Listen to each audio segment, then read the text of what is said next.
Well, the beginning of the year, it looked like these two people, Pam Abdi and Mike DeLuca, they were on the chopping block. And when we went to CinemaCon, it was pretty interesting that they both presented Warner Brothers' upcoming slate to all the theater owners, which some people speculated in Hollywood that might have been their swan song. But how quickly people's fortunes can change, beginning with the Roy Lee-produced Minecraft, which made almost $1 billion. They have had banger after banger after banger. They've had 8 films open at number 1. 7 of those films opened at number 1 with more than $40 million. Pam Abdi and Mike DeLuca have had their contracts renewed. A few months ago, Hollywood was convinced that Mike DeLuca, this comes to us from Variety, and Pam Abdi were about to be fired as co-heads of the Warner Brothers Pictures concern.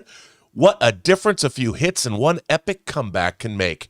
On Wednesday, Warner Brothers Discovery chief David Zaslav confirmed in an internal note to staff that DeLuca and Abdi's contracts were being renewed for an unspecified amount of time.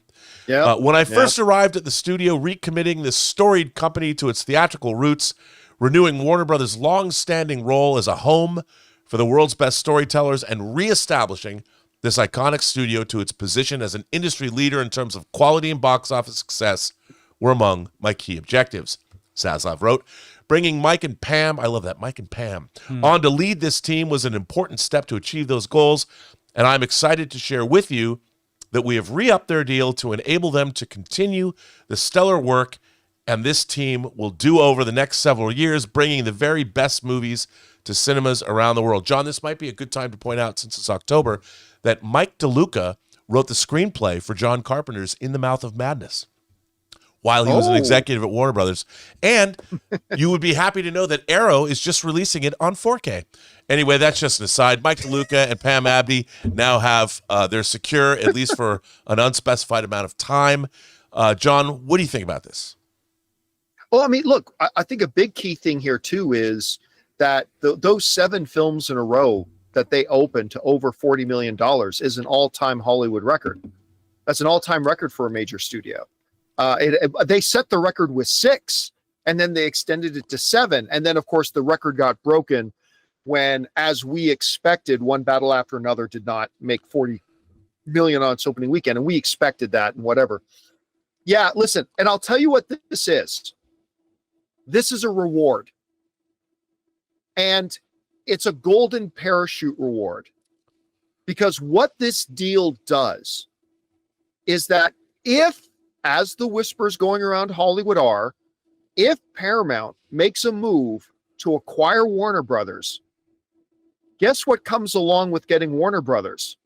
The contractual obligations Warner Brothers has to everybody.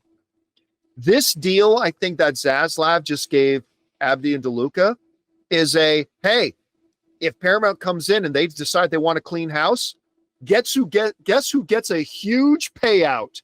You two guys. I think that's what this deal is. This deal is a reward to them and a safety net for them. So if Paramount does come in and decide to clean house, they're going to get paid. They're going to get paid big. And I guarantee you that's written into those contracts. This is David Zaslav rewarding them for work well done. Now, there's also another option here too. When you look at the way DeLuca and Abdi with Zaslav have completely turned this studio around from the garbage depths that Warner Brothers was in when they were owned by AT&T. Remember, this company shouldn't even still exist. This company should have gone under with the trajectory and the damage that was done to the entire company when it was owned by AT&T. The second option, though, is not just that this is a reward and a golden parachute just in case Paramount may want to get rid of them, in which case they'll get paid tons of money.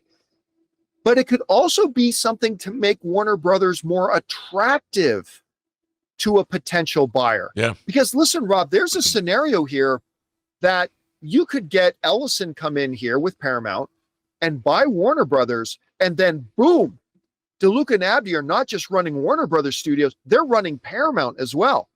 So this could be something that Zaslav has orchestrated that serves two purposes. One, it's a reward and a safety net for DeLuca and Abdi in case Paramount wants to make changes or anybody else who might come along and buy them. And number two, it actually makes the company more attractive because look, we got these record-breaking executives now here under contract for another period of time, and they could be yours if you want to come in and pay us our purchase price. So either whatever way you cut this is brilliant strategy. I'm happy for DeLuca. I like seeing success get rewarded. So this is kind of good to see. What do you think it is, Rob? What do you think the main underlying thing here was for them to get these deals? Well, I think you nailed it. I mean, the thing about Mike DeLuca is he made his bones. He started out as a young executive at New Line, which Warner Brothers acquired in the late 80s. You know, he is a longtime veteran of, I mean, he was with New Line all during its success with the Nightmare on Elm Street franchise, or at least the end of it, and then of course all in the 90s, movies like The Mask, the Lord of the Rings franchise. He was there. So he's one of the most experienced, and same with Pam Abdy. They're two of the most experienced veteran producers that have actually, well, really produced movies. And of course, as I pointed out, Mike DeLuca has written a movie. So these are really experienced veteran. They're not just studio heads, but they are people that understand how movies are actually made. So they have great value in terms of what they're able to do and how they understand things. And also, I was frankly surprised at their performance at CinemaCon. They did a great job showing us the Warner Brothers upcoming slate. So they're very, very gifted people, and you wouldn't want to get rid of them because there are not a lot of executives in Hollywood that are the kind of executives that they are. And I think you're right. I think the point you made about if you wanted people to run two studios, they could absolutely do it. I don't like the idea. I don't want to see Paramount. I don't want to see Skydance buy Warner Brothers. I want Warner Brothers to stay in its own entity, an independent entity. I really do. But hey, I think this is a good move all the way around. And, you know, I don't know if David Zaslav would survive that kind of a merger anyway. So I think this is his way. It's kind of a legacy for him. He's not just making sure that they're there, but he's also making sure that it was David Zaslav himself who put them in this position. So. Oh yeah. Listen, if Paramount takes over Warner Brothers, there's no place for David Zaslav because he's not the studio head. He's the head of the corporation. Yeah. Right. So you don't need the head of the other corporation. There's no room for him there. And so I think he's trying to get as much as he can for Warner Brothers, and he's trying to position and reward the people who have gotten them to this point, which I think is great. So that's looking good. Guys, we want to take a second to thank the sponsor of today's video, Zapier. You know, one of the biggest game changers of the past year has been AI. But let's be real, just talking about AI doesn't actually make your day any more productive. What does make it more productive is finding tools to put AI to work for you. And that's where Zapier comes in. Zapier is the easiest way to take AI and plug it directly into the apps and processes that you're already using every day. No IT bottlenecks, no complexity, just results. For me, it's been about saving time on repetitive stuff so I can focus on the work that matters and I actually enjoy. And it's not just me. Over 3.4 million companies are already using Zapier to streamline everything from sales and marketing to IT and HR. With their AI orchestration platform, you can connect top AI models like ChatGPT or Claude right into the apps you already use. So whether it's automatically enriching leads, coaching your sales team, or even resolving IT tickets, Zapier makes it simple. Guys, join the 3.4 million companies already automating with Zapier and transform how you work with Zapier and AI. Get started for free by visiting zapier.com/Campea. That's ZAPIER.com/Campea. All right. That down, guys. We've got breaking news. Jonathan, you may want to load up Variety. All right.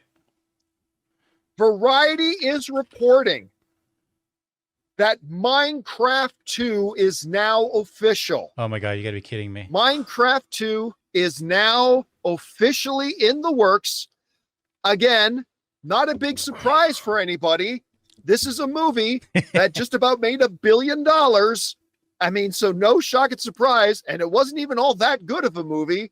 And it still made almost $1 billion. I'm going to read here what Variety is writing here. To the surprise of nobody in Hollywood, Warner Brothers has greenlit a sequel to the nearly $1 billion smash Minecraft. Minecraft 2, they've even got a release date, is currently in the works and slated to be released in theaters on July 23rd, 2027. So a little over a year and a half from now, we're going to be getting more chicken zombie jockeys. Chicken jockey. Whatever it is. Riding out. Coming, more work for Jack Black, more work for Jason Momoa. Look, who's surprised? Who's surprised by this? This little thing, we're just talking about Warner Brothers and DeLuca and Abdi, and they little slide that little project out, and it made made well over 900, came really close to the $1 billion mark. I don't know that the second one will make $1 billion, but it's going to make a lot of money. This is an absolute no-brainer. And I'll tell you what. I'm not the biggest fan of this movie. I don't think it was terrible. I don't think it was terrible, but whatever. I didn't think it was all that good. But there were elements, there were building blocks, if you will. See what I did there? Mm-hmm. There were building blocks there that if they can build on that and, improve on those things, you could not only just make a really profitable movie, you could make a movie that actually ends up being pretty decent, pretty good. I like Jason Momoa's character. I like Jack Black's character. So if they tone down some of the really stupid ridiculousness and weigh in a little bit more into some of the other stuff, still make it very lighthearted, still make it very silly, still make it very fun, you could end up with a film that is both really profitable and pretty darn good. So I don't know. We'll see. Anyway, Rob, you're hearing about this. Any surprise for you at all that this thing's getting made? About as surprising as water being wet, John. No, I mean, I think that this is absolutely, this was a fait accompli. There was no way they weren't going to make a sequel to this movie. No way. I mean, they're probably already designing the popcorn buckets. So I think that not surprising at all. And at least Pam Abdi and Mike DeLuca are going to be around for another 2 years, I guess, to oversee this cash cow. So, hey, I think it's a good move all the way around.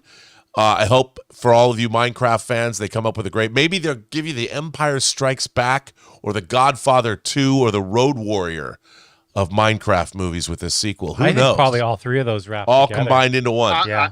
I mean, I think you left out Citizen Kane. Mm-hmm. Well, there was never a sequel. I was just this will be it then. It'll be a new one of a kind. Think Lawrence of Arabia Part 2. Oh, can you imagine chicken jockeys in the desert, Yes. riding out? It'd be like the Ride of the Rohirrim, but with chicken jockeys. It'd be the amazing. camera always panning from left to right. Mm-hmm. Hey guys, thanks so much for watching this video. Make sure you like the video, leave a comment, and subscribe to our channel. And don't forget, we have a daily podcast called the John Campea Show podcast, available on Apple Podcasts, Spotify, or your favorite podcasting app of choice. Go and subscribe to it today so it'll be there when you need it.